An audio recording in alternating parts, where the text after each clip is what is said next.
नमस्कार दोस्तों, मैं आपके सामने फिर से एक नया चैप्टर लेके आया हूं जिसका नाम है कंट्रोल एंड कोऑर्डिनेशन। लगातार प्यार और आपका इसमें मुझे लगातार मिलता रहा, इसी वजह से मेरे अंदर जोश और स्पिरिट लगातार बनी हुई है। कल आपका पेपर है और मैं आपको तहे दिल से दुआ देता हूं ताकि आपके 80 में 80 आ जाएं। और बिना किसी देरी की चैप्टर की शुरुआत करते हैं। जैसे कि मैंने अभी आपको लाइफ प्रोसेस में कंटेंट क्लियर किया है कि लाइफ प्रोसेस क्या होती है।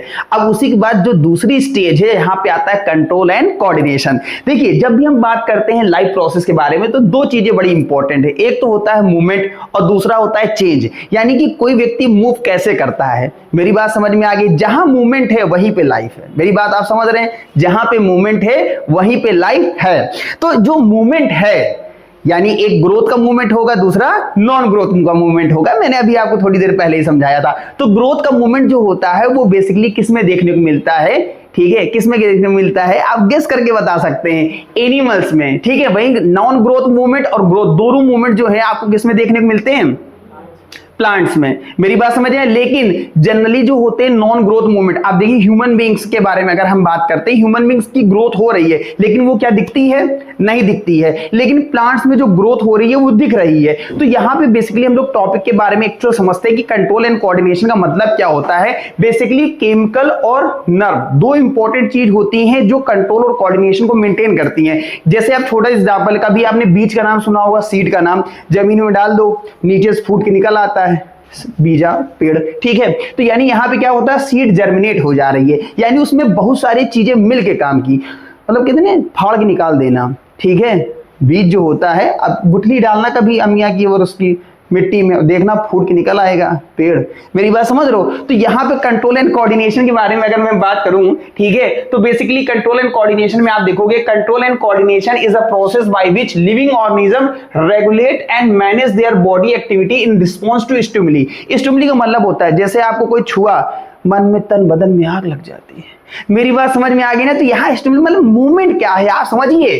ठीक है, आपकी बॉडी यानी कंट्रोल, मैनेजिंग बॉडी फंक्शन, आपके फंक्शन कैसे मैनेज करने लगते हैं। अब आपको कोई आपको बत्ती लगा दे, मतलब छुआ दे गरम गरम, तो आप अपने आप से अंधेरे में भी छुआ दे, काट ली, तो ऐसी फीलिंग आ सकती है। यानी आपकी बॉडी में क्या है? कोऑर्डिनेशन के बारे में बात हो रही है। मेरी बात समझ में आ रही है? तो working together of different body part. हमारे बॉडी में अब आप देखिए सुंदर सुशील कन्या दिख जाती है, मनमा इमोशन, बॉडी के अलग अलग पार्ट में आग लग जाती है। तो कहने का मतलब क्या है? वर्किंग टुगेदर, यानी कि हमारे बॉडी के अलग अलग फंक्शन क्या करते हैं? परफॉर्म करना शुरू कर देते हैं। और भाई ये बात सही है, कोई कितना भी कहे आग लग रही तन बदन में, तभी आप बॉडी में अंदर मतलब, और उसको मैनेज करते हैं। मान लीजिए मन में तो बहुत करीना सामने आ गई, मन कर रहा है बीवी बना ले, लेकिन आप कंट्रोल कर लेंगे नहीं, सैफ अली खान जूता उतार के मार देंगे। यानी आपके ब्रेन ने आपको क्या किया? कंट्रोल करने पर मजबूर किया। मनमा इमोशन जागे रहे, इमोशन सबके जागता है लेकिन उसको कंट्रोल करना बहुत बड़ी बात होती है। मेरी बात समझ में आ गई? ये देखिए, और मतलब इमोशन जगा कौन रहा है? नजर नजर में हाल दिल का पता चलता है, ये आंखें किस पर फिदा है सब पता चलता है। तो यहाँ पे क्या हो रही है? कंट्रोल कर रहे हैं। मेरी बात समझ में आ गई? और कंट्रोल, और आप देखिए जैसे अब मान लीजिए सैफ अली खान है तो करीना तो उन्हीं की है, तो वो दौड़ के पकड़ लेंगे, तो उनकी बॉडी कोऑर्डिनेशन कर रही है, लेकिन आप नहीं पकड़ सकते हो, नहीं तो आप जूता खा सकते हो। यानी कोऑर्डिनेशन के बारे में बात किया जाए, working together different body part. अब यहाँ पे एक और बात बता दें, यहाँ आग का एग्जांपल है।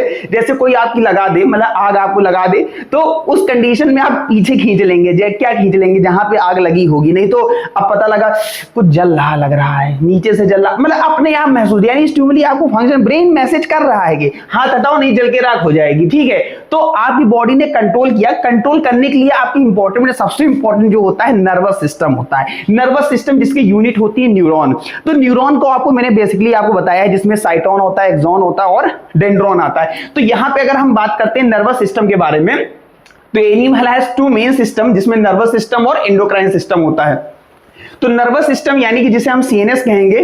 ठीक है, नर्वस सिस्टम अभी वैसे तो और लंबा प्रोसेस है सीएनएस और पीएनएस का। ठीक है, लेकिन अगर अभी हम बात करते हैं, नर्वस सिस्टम जो होता है हमारी बॉडी में मेन कंट्रोलिंग यूनिट होती है, जिसमें आप स्पाइनल कॉर्ड और ब्रेन के बारे में पढ़ोगे। ठीक है, वहीं पेरिफेरल नर्व जिसे हम पीएनएस के बारे में बात करते हैं, यहाँ पे है ना ऑटोनमस नर्वस सिस्टम होगा और सोमेटिक आएगा। इसमें भी आता है सिंपैथिक और पैरासिम्पैथिक आएगा, इसमें सेंसरी और मोटर आएंगे। डिटेल में डिस्कस करेंगे क्योंकि तनहा है, बेचैन है, समय कम है। और कल आपका पेपर है, इसलिए मैं शॉर्टकट में बता रहा हूं, ठीक है। तो आगे बढ़ते ही बिना किसी देरी की, नर्वस सिस्टम काम कैसे करता है? तो nervous system control and coordination body activity through the electrical signal. अब इलेक्ट्रिकल सिग्नल यानी आपको पता है दो न्यूरॉन जो होते हैं, यहां पे कुछ जनरेट हुआ तो यहां पे आपको पता है एंड पॉइंट से इस पे ट्रांसफर हो जाता है, ये सिग्नल पहुंचाता है आपकी बॉडी में। झुनझुनाहट आपने सुना होगा, जैसे जैसे सरसराहट सरसराहट, तो यहाँ पे क्या हो, सरसराहट कैसे आ रही है? आपको कहीं पे कोई टच किया होगा तो बॉडी में हार्मोन्स जगे होंगे, और जब जगे होंगे तो इलेक्ट्रिकल सिग्नल्स पूरी बॉडी में दौड़ देता है, तन बदन में आग लग जाती है। आपने देखा होगा हाथ में छोटे छोटे बाल होते हैं, वो खड़े हो जाते हैं, बालों की बात कर रहे हैं, ठीक है। तो वहां पे क्या हो रही है, पार्ट्स ऑफ नर्वस सिस्टम के बारे में बात हो रही है, यानी आग कैसे लगती है, ठीक है। अब बात करते हैं सेंट्रल नर्वस सिस्टम। भाई देखो यार टॉपिक है, इसमें कोई बड़ी बात नहीं है। आप देखिए बॉडी में हार्मोन्स को कंट्रोल कैसे किया जाता है, ब्रेन एंड स्पाइनल कॉर्ड, ठीक है। तो ब्रेन आप जानते हो बहुत इंपॉर्टेंट है, आपको अभी डिटेल में डिस्कस करेंगे। डायग्राम मैं बार बार कह रही हूं, ठीक है। यहाँ पे पेपर के हिसाब से बात हो रही है, इसलिए पेपर के हिसाब से बता रहा हूं, बहुत डिटेल में नहीं चर्चा करूंगा, ठीक है। थोड़े टाइम पे खत्म करना है। पीएनएस यानी कि नर्वस कनेक्टिंग सीएनएस, और जिनको मजा ज्यादा लेना है क्लास का वो ऑफलाइन है, ठीक है। अब आगे आओ, नर्वस कनेक्टिंग सिस्टम यानी कि है ना पेरिफेरल नर्वस सिस्टम के बारे में हम बात करते हैं। तो पेरिफेरल नर्वस सिस्टम बेसिकली अगर आप देखोगे यहाँ पे स्ट्रक्चर ऑफ न्यूरॉन यानी जन्मदाता यहाँ न्यूक्लियस है, और इसके सराउंडिंग में 5 ब्रांचेस है जिसे हम डेंड्राइट कहते हैं, ठीक है। उसके बाद यहां से आते हुए एक्सॉन से होते हुए, ठीक है, इसे ऊपर वाले लेयर को मेलिन सेट कहते हैं, और ये यहाँ पे एंडिंग आता है जहां पे सिनेप्टिक क्लेफ्ट आता है, ठीक है। तो ये आपको ध्यान रखना है, ठीक। तो ये इस तरीके हमारे बॉडी में मिलियन एंड ट्रिलियन आप देख सकते हो, आपको न्यूरॉन देखने को मिलेंगे। तो डेंड्राइट क्या होता है, रिसीव मैसेज, ये रिसीव करने का काम करता है, ठीक है। सेल बॉडी क्या होती है, प्रोसेस इंफॉर्मेशन, यानी क्या दिमाग में चल लिया। एक्सॉन ट्रांसमिट इंपल्सेस, यानी इसके थ्रू ट्रांसफर हो रहा दूसरे में, ये एंडिंग पॉइंट है। मेरी बात समझ में आ गई? तो इसका डायग्राम भी आता है 5 नंबर का बनाने को, तो आप इसकी प्रैक्टिस कर लीजिएगा, समझ में आ जाएगा, ठीक है। नहीं आया तो मुझे कमेंट करो, मैं फिर बता दूंगा। ह्यूमन ब्रेन जितना भी नशा है, मतलब सॉरी जितना भी दिमाग में खुरापात है वो यही करता है। मेरी बात समझ में आ गई? दिमाग में जितना भी मतलब कह सकते हो ना एक्टिविटी हो रही, तो ह्यूमन ब्रेन परफॉर्म करता है। जैसे थिंकिंग हो गया, कंट्रोल होगा, मनमा इमोशन जागे रहे, पड़ोसी के संग भागे रहे, तो पड़ोसी के संग भागना या नहीं भागना, इसका डिसीजन किसके पास है, ह्यूमन ब्रेन के पास है। मेरी बात समझ में आए? 100 में 100 लाना है, 80 में 80 लाना है, इसका डिसीजन भी किसके पास है, ह्यूमन ब्रेन के पास है। यानी कंट्रोल, इंटेलिजेंस, मेमोरी, इमोशन, मनमा इमोशन जागे रहे। इमोशन बहुत जगते हैं, मजाक नहीं कर रहे, धड़ाधड़ जगते हैं। पेपर देने जा रहे होगे तब भी जगेंगे, लेकिन कंट्रोल तो करना ही है क्योंकि पेपर देना है आपको, ठीक है। इंक्लूड सेरेब्रम, मिड ब्रेन, देखिए ये 4 ब्रेन का काम है। पूछा जाएगा कि आपके मन में इमोशन कौन जगा रहा है। अब क्लास में टीचर आया तो बात अलग है, मैडम आ गई तो बात और ज्यादा अलग हो जाएगी। तो यानी 4 ब्रेन काम करना शुरू कर देगा उस समय। तो आप अपने दिमाग में लगाइएगा कि मैडम आई है, यानी 4 ब्रेन मेरा काम कर रहा है। Mid brain, control reflex movement of the head and neck, ये मूवमेंट बता रहा था, ठीक है, मिड ब्रेन का, ठीक है। अब आते हैं hind brain, balance and coordinate, balance करना। बॉडी में जब तक बैलेंस नहीं होगा ना तब तक दिक्कत आ जाती है, आप भी जानते हो, बैलेंस बहुत जरूरी है। इंक्लूड सेरेब्रम आता है, यानी बैलेंस करता है। मेडुला इनवॉलंटरी, देखिए वॉलंटरी इनवॉलंटरी 2 एक्शन होते हैं। अब तो ये क्या है, वॉलंटरी नहीं इनवॉलंटरी है। मैं एक जनरल एग्जांपल है, छींक आपके कंट्रोल में नहीं है, ब्लिंकिंग ऑफ आईएस आपके कंट्रोल में नहीं है, लेकिन कुछ चीजें आपके कंट्रोल में है। मेरी बात समझ? जैसे शादी मत करो, किसी को घूरो मत, ठीक है। तो ये ऐसी चीजें जो आपके कंट्रोल में हैं। अब जैसे वॉशरूम लगी, थोड़ी देर रोक लोगे, लेकिन एक सीमा होती है, बहुत ज्यादा देर तक रोके तो दिक्कत हो जाएगी, पैन में छोड़ दोगे। तो जहां तक दिक्कत आप समझ रहे होगे, कुछ चीजें आपके कंट्रोल में हैं जिन्हें हम वॉलंटरी कहेंगे, जो आपके कंट्रोल में नहीं है उसे हम इनवॉलंटरी कहेंगे। स्ट्रक्चर ध्यान रखना मेरे भाई, ठीक है। ये गुच्छा जैसा जो पेड़ है बहुत इंपॉर्टेंट है, ठीक है, इसे हम सेरेब्रम कहते हैं, बहुत इंपॉर्टेंट है। फंक्शन जरूर पूछा जाएगा, 5 नंबर का क्वेश्चन आएगा, बहुत इंपॉर्टेंट है, ठीक है। समझते रहो, मुस्कुराते रहो, ठीक है। रिफ्लेक्स एक्शन, अब जैसे रात में अंधेरा है, अंधेरे में कोई चीज छू लो, अरे मतलब आग, तो तुम अपने आप हाथ हटा लोगे, क्यों? क्योंकि छूने पे महसूस होता है कि वो गर्म है या ठंडा है, ठीक है। तो यहां पे क्या होता है, क्विक एंड ऑटोनस रिस्पॉन्स होता है, यानी यहां पे आपको पता चल जाएगा कि आपने जो छुआ है उसका एहसास कैसा है, ठीक है। तो आपको रिफ्लेक्स एक्शन आप उसी हिसाब से ट्रीट करोगे। अगर कोई चीज सॉफ्ट है तो आप लगातार छूते रहोगे, हाथ नहीं हटाओगे, लेकिन अगर कोई चीज हार्ड है यानी गर्म है तो वहां से आप हाथ हटा लोगे। तो यानी control by the spinal cord, ये स्पाइनल कॉर्ड यानी pulling hand from the hot object. अब आपको पता होगा ये स्ट्रक्चर आपको याद रखना है। Reflex arc pathway, stimulus, receptor, sensory neuron, spinal cord, motor neuron, effector. बहुत इंपॉर्टेंट है, बहुत इंपॉर्टेंट, बहुत ज्यादा इंपॉर्टेंट है, सीधे 5 नंबर का आएगा।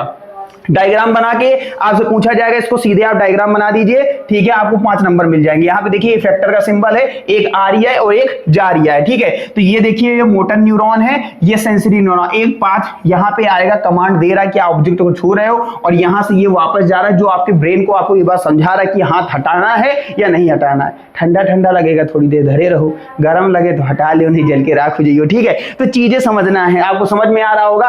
अब आते हैं एंडोक्राइन सिस्टम के बारे में, जहां पे हार्मोनल कंट्रोल है। Hormones are the chemical messengers. Chemical messenger, देखिए आपकी बॉडी में तन बदन में आग लगती है, तो ये कैसे लग रही है, माचिस की तीली थोड़ा ने नीचे से ऊपर तक सरका दिया, तो यहाँ पे एक बॉडी में केमिकल मैसेज जाता है, ठीक है, जो ट्रांसफर करता है, रिलीज बाय द, ये रिलीज कौन कर रहा है, कोई ना कोई तो रिलीज करेगा, ठीक है।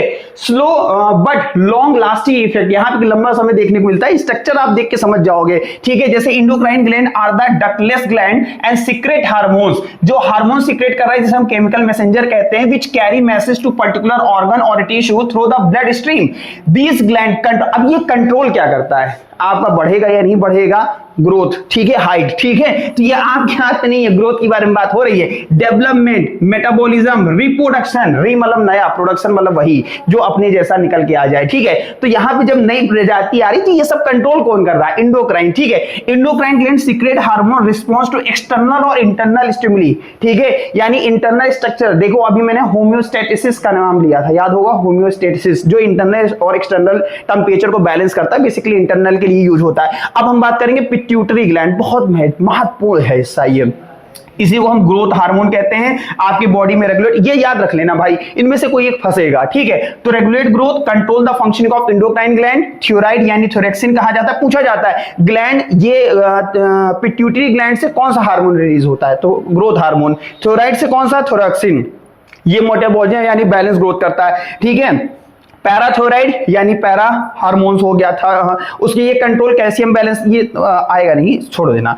एड्रेनल बहुत इंपॉर्टेंट है, एड्रेनलिन आता है, प्रिपेयर बॉडी फॉर इमरजेंसी, ठीक है, इमरजेंसी आप जानते ही हो क्या होता है, ठीक है। पेंक्रियास, इंसुलिन, डायबिटीज आप जानते होगे, जब हो जाता है इंसुलिन बनना बंद हो जाती है तो डायबिटीज हो जाएगा, बड़ी दिक्कत होती है, मीठा खाना रोक देते हैं, बुढ़वा देखो करते रहते हैं, ठीक है। तो ये दिक्कत आती है, और ये बड़ा फेमस है, सबके पास है, सब मुस्कुराए नहीं, जो मेल है उनके पास है, ठीक है। तो जो मेल है वो टेस्टिस लेके घूमते हैं, मतलब घूमेंगे क्या यार, नेचुरली है, ठीक है, जहां से रिलीज होगा टेस्ट्रोजन, ठीक है। टेस्ट्रोजन जानते ही है, रिप्रोडक्टिव सिस्टम होता है, बिना इसके तो आगे कुछ हो ही नहीं सकता, जीवन खराब है। Control growth and development of male reproductive system, बिना इसके जीवन में कुछ नहीं है, ठीक। अब आते हैं ओवरीज, ठीक है, ये अगर कोई महिला है तो सुनेगी, ठीक है, उसके पास ओवरी होता है और वहां से रिलीज होगा एस्ट्रोजन, ठीक है। यहाँ टेस्ट्रोजन, यहाँ पे एस्ट्रोजन, ये कंट्रोल, और ये फीमेल रिप्रोडक्टिव ग्रोथ करता है, और वो मेल, बहुत इंपॉर्टेंट है, ये डिसाइड कर लेना तुम मेल हो फीमेल, उसी हिसाब से सोच रहा है कि तुम्हारे पास क्या है। यहाँ पे बना है स्ट्रक्चर, आप घूर घूर के देख सकते हैं सिर्फ पेपर के लिए, ठीक। आगे बढ़ते हैं, ठीक। अब हम बात करते हैं, जैसे हमारे ह्यूमन बीइंग में ग्रोथ होती है, वैसे पेड़ पौधों में भी ग्रोथ होती है, वो भी कंट्रोल करते हैं, उनके मन में भी इमोशन जागता है। मेरी बात ऐसा थोड़ा तुम ही लोग के अंदर इमोशन है। तो plant do not have a nerve, लेकिन यहाँ पे नर्वस सिस्टम नहीं होता, ये बात आपको ध्यान रखना है, ठीक है। तो ये रिस्पॉन्स कैसे करते हैं, तो इनमें अलग अलग तरीके से रिस्पॉन्स है। ये आप जैसे अलग अलग तरीके से रिस्पॉन्स करते हो, तो प्लांट भी अलग अलग तरीके से रिस्पॉन्स करते हैं, तो उन रिस्पॉन्स को आपको समझना है, ठीक है। जैसे प्लांट में क्या होता है, ऑक्सिन होता है, साइटोकाइनिन होता है, गिबरेलिन होता है, ये सिलेबस में नहीं है, एब्सिसिक एसिड और ऑक्सीन हो, ठीक है। ऑक्सिन क्या है, stem elongation, root growth and fruit development करता है। साइटोकाइनिन रूट ग्रोथ, ठीक है, रूट में ग्रोथ होती है, ये नीचे से ग्रोथ होती है, रूट आप भी जानते हैं नीचे होती है, तो नीचे ही ग्रोथ करेगा। Seed and bud germinates, stem elongation, fruit पक जाता है, जैसे आदमी पकता है, बुढ़वा हो जाता है, वैसे फूड पक जाता है, निकल के चू जाता है, ठीक है। फल की बात कर रहे हैं, ठीक है। एब्सिसिक एसिड, और ये भी मैं बता दें रिप्रोडक्टिव का ही पार्ट है वो, ठीक है। इनहेबिट ग्रोथ है, प्रोमोट्स सीड डोरमेंसी है, इथेनिन में फ्रूट राइपनिंग, पकना, पका हुआ आम होता है ना, अपने आप चू जाता है आम, ठीक है। एब्सिसिक ऑफ द, जो पत्तियां सूख जाती हैं वो भी गिर जाती हैं, सूख के गिरेंगी और क्या होगा, ठीक है। दिक्कत है, डॉक्टर तो नहीं दिखाएंगे तो ऐसा आएगा, ठीक है। टाइप्स ऑफ प्लांट मूवमेंट में, ठीक है, जैसे मैंने बताया आपके अंदर मूवमेंट होता है, वैसे प्लांट के अंदर भी मूवमेंट होता है, इसे ट्रॉपिक मूवमेंट कहा जाता है। फोटोट्रॉपिज्म यानी रिस्पॉन्स टू लाइट, जियोट्रॉपिज्म, नाम से पता चला जियो, वो वाला फोन नहीं, यहाँ जी है, ठीक है, यानी रिस्पॉन्स टू ग्रेविटी। हाइड्रो पानी, रिस्पॉन्स टू वाटर, ठीक है। थिग्मोट्रोपिज्म यानी रिस्पॉन्स टू टच, छुआ छुआ, ठीक है। तो यहाँ छूने से जो महसूस हो जाए, तो बेसिकली आपको ध्यान रखना है 4 तरीके के टॉपिक मूवमेंट है। इसके अलावा नास्टिक मूवमेंट आता है जो नॉन डायरेक्शनल होता है। पेपर में ऐसे डायग्राम आ जाते हैं मेरे भाई और पूछा जाता है विच टाइप्स ऑफ मूवमेंट। अब आप यहाँ पे देख सकते हो फोटो यानी लाइट की तरफ झुकाव है, यहाँ पे देखिए ग्रेविटी यानी कि है ना नीचे जमीन की तरफ झुकाव है, हाइड्रो यानी जिधर पानी मिल रहा, तो यहाँ और जहाँ टच छुई मुई का पेड़ आपने सुना होगा। तो ऐसे मूवमेंट्स आपको है ना याद रखने हैं, पेपर के लिए बहुत इंपॉर्टेंट है, ठीक है। टॉपिक समझ में आ रहा होगा, ठीक है। ये पेपर के लिए इंपॉर्टेंट कुछ मैंने डायग्राम दे रखे हैं जो कि आपको ध्यान रखना है, पेपर में आएगा। स्नैप्स गैप जिसे कहा जाता है, नर्व एंडिंग कहा जाएगा, 5 नंबर का आएगा, ध्यान रखना। इसके स्ट्रक्चर भी आपको लिखने पड़ेंगे। इसी तरीके है ना यहाँ पे इसको इंपॉर्टेंट है, रिफ्लेक्स एक्शन का ये डायग्राम है, बहुत इंपॉर्टेंट है। रिसेप्टर, सेंसरी न्यूरॉन, अगर डायग्राम बनाओगे इसके साथ आपको क्या करना पड़ेगा, 3 से 4 लाइन लिखनी पड़ेगी, नहीं नंबर टीचर काट देगा, मूड खराब हो जाएगा। ब्रेन का स्ट्रक्चर बहुत इंपॉर्टेंट है, घास फूस नहीं है, आप स्ट्रक्चर बनाएंगे समझ में आएगा। सबसे पहले गोला बना लीजिए, ठीक है। और जब गोला बन जाए तो थोड़ा बहुत कलात्मक चीजें तो करना आपको आना ही चाहिए, ठीक है। यहां पे आप बना लीजिए, प्रैक्टिस करेंगे तो ही आप आएगा, बिना प्रैक्टिस के नहीं आएगा। जिसको नहीं आ रही है डिटेल में बताएगा, डिटेल में बताऊंगा। लेबलिंग करना बहुत इंपॉर्टेंट, बिना लेबलिंग के काम नहीं चलेगा, ठीक है। तो ध्यान रखना, टॉपिक यहां पे खत्म हो जाता है। आप मुझे देखें गलती से, इसके लिए मैं आपका शुक्रगुजार हूं और ऐसे मुझे घूर घूर के देखते रहिए। प्यार आपका बना रहे, धन्यवाद।